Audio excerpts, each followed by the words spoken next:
نظر کا لگنا حق ہے. یہ حسد والے کی نظر ہوتی ہے نا، یہ زیادہ خطرناک ہوتی ہے.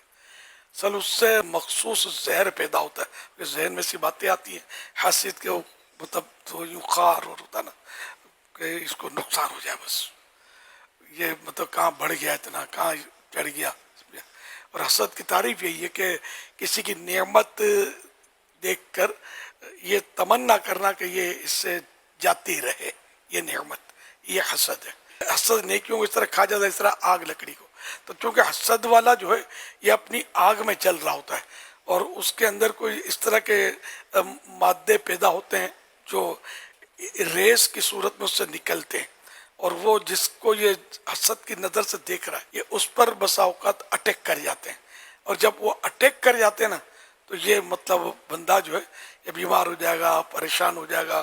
اس کی نعمت کو بھی ہو سکتا ہے کہ زوال لگ جائے، نعمت جاتی رہے، کمی ہو جائے، کوئی بھی صورت ایسی ہو سکتی ہے. تو سب سے خطرناک جو نظر مانی جاتی ہے وہ حاسد کی نظر مانی جاتی ہے.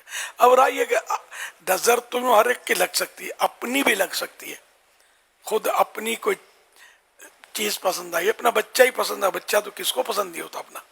تو اب بچے کو کچھ بعض بات زیادہ ہی پیارا آ جاتا ہے، یا اس کی ادائیں دیکھ کر دل زیادہ اس کی طرف مائل ہوتا ہے.